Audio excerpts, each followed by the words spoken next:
তো guys already বড় পর্দায় চলেছে দেবদার মুভি রঘু ডাকাত ভার্সেস রক্তবীজ 2 এবং লড়াই কিন্তু পুরোপুরি জমে উঠেছে বাংলার বক্স অফিসে। কিন্তু প্রশ্ন হলো এটাই যে এই দুটো মুভির বক্স অফিস কালেকশনের লড়াই এখন শেষমেশ কে জিতবে। যদিও আমরা জানি দেবদাকে অলরেডি অনেক রকমভাবে নানান রকমের নেগেটিভিটি ছড়ানো হচ্ছে, যে রক্তবীজ 2কে নিয়েও কিন্তু নানান রকমের যে রিভিউগুলো এসেছে সেগুলো আমরা শুনেছি কুণাল ঘোষ কি বলেছে।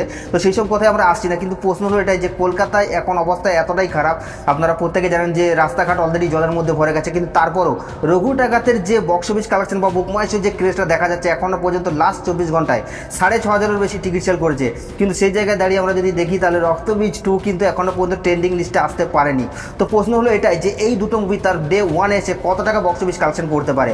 তবে আর্লি এস্টিমেট থেকে যেটা উঠে এসছে রক্তবীজ 2 তার ডে 1 এসে বক্স অফিস কালেকশন করতে পারে প্রায় 45 থেকে 57 লক্ষ টাকার মধ্যে। এবং দেবদার মুভি রঘু ডাকাতকে নিয়ে যদি কথা বলি তাহলে এই মুভিটা কিন্তু এখনও পর্যন্ত বুকমাইয়ের সাথে ট্রেন্ডিং আছে এবং মারাত্মক লেভেলের ক্রেজ দিচ্ছে, যার কারণে এই মুভিটা তার ডে 1 এসে 1,35 থেকে 40 লক্ষ টাকার মতো ওপেনিং নিতে পারে এমনটি আশা করা যাচ্ছে। এবং যদি ওয়েদার চেঞ্জ হয় তাহলে এই মুভিটার বক্স অফিস কালেকশন বা স্পট বুকিংয়ে আবারও কিন্তু বিরাট রকমের পরিবর্তন আসতে পারে।